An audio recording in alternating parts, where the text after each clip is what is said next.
بسم الله الرحمن الرحيم. أهلا وسهلا بكم جماهير نادي الزمالك. فيديو النهاردة فيديو عن مجموعة من أخبار نادي الزمالك.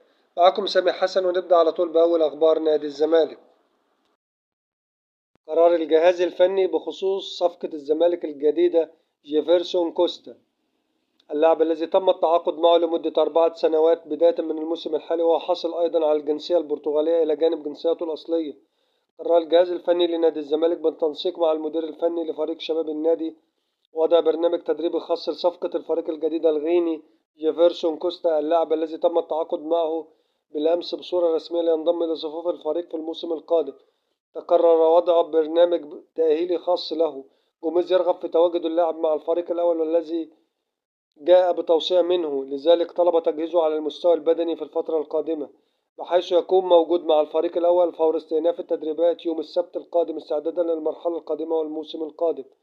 اللاعب تم التعاقد معه لمدة 4 سنوات بداية من الموسم الحالي، وهو حاصل أيضا على الجنسية البرتغالية إلى جانب جنسيته الأصلية.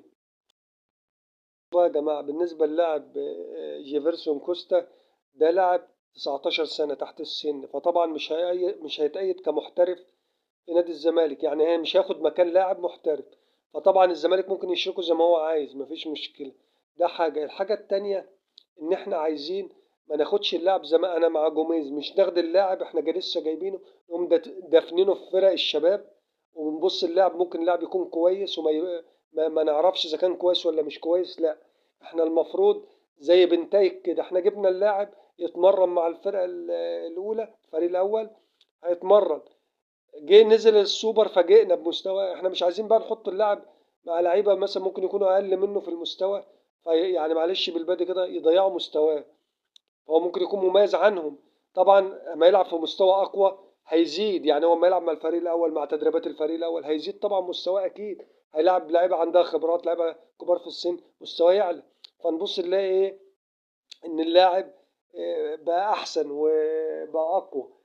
فاحنا بنقول ايه؟ خلاص، يبقى ده راي جوميز، ده على فكره صح، ان احنا نحطه مع الفريق الاول، بحيث برضك لو اللاعب تالق واثبت وجوده نضمه في الفريق الاول ويفيد دفاع الزمالك. وبالتوفيق ان شاء الله للاعب والنادي الزمالك. ابراهيم فايق يتغنى بلاعب الزمالك. أشاد الإعلامي إبراهيم فايق بتصريحات حسام عبد المجيد مدافع الزمالك معه في برنامجه التلفزيوني بالأمس على قناة MBC مصر. وحل حسام عبد المجيد ضيفا على الإعلامي إبراهيم فايق ضمن سلسلة ظهور لاعبي الزمالك في القنوات الفضائية احتفالا بالسوبر. ليعلق إبراهيم فايق على تصريحات حسام عبد المجيد قائلا: اللي قاله امبارح معايا عن شغله على نفسه وتعاقده مع شركة تحليل أداء خاصة علشان يعرف كل نواقصه وأخطائه، وعلشان يتبعت له فيديوهات لتحركات الخصم كفريق والمهاجم اللي هيلعب عليه كعنصر فردي. حسام عبد المجيد هيبقى في مكان تاني، وهيبقى من أفضل مدافعي مصر. الاستمرارية مطلوبة والاجتهاد مطلوب، وكمان دعم الجمهور والصبر أمر مهم ومطلوب. بصوا بقى يا جماعة، هو بالنسبة لحسام عبد المجيد هو لاعب مميز دفاعيا، وبس تنقصه بعض النواقص كده، اللي هي ممكن يبقى لاعب عالمي بصراحة ويلعب منتخب أول. إيه هي النواقص دي؟ هي حتة الخبرات تزيد عند اللاعب شوية، حتة إمتى يضغط وإمتى لأ يتراجع ما يضغطش.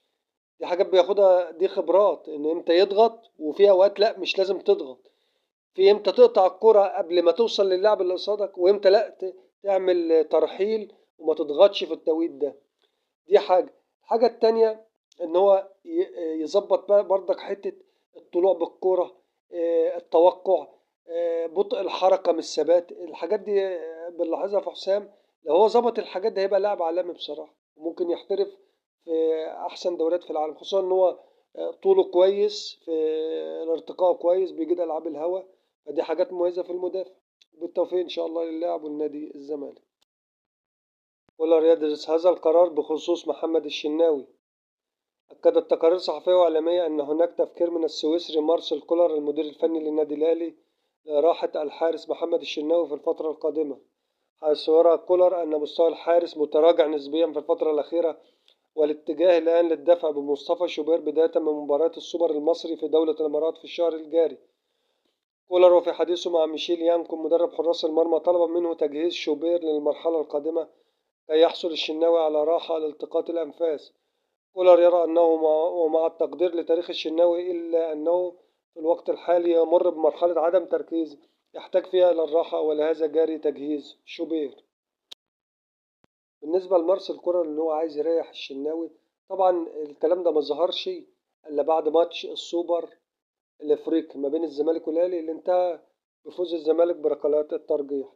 طبعا كابتن كولر دي توابع الماتش على اساس ان ايه الاهلي خسر. طب هو الشناوي هو خسر الاهلي في ايه؟ الشناوي ماله؟ الشناوي كان واقف جون، والجون اللي دخل فيه جون عادي يعني ممكن يخش في اي حارس، الكرة ملعوبة مباغتة جت ارض ما لحقهاش. هو مثلا ايه؟ دي توابع السوبر الافريقي. وبرضك بس ما ننكرش ان الشناوي حارس برضك خبرات وكده وكويس.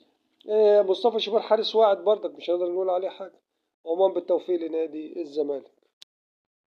الخبر ده بيكون نهاية الفيديو بتاعنا، شكرا لكم لحسن المتابعة، والسلام عليكم ورحمة الله وبركاته.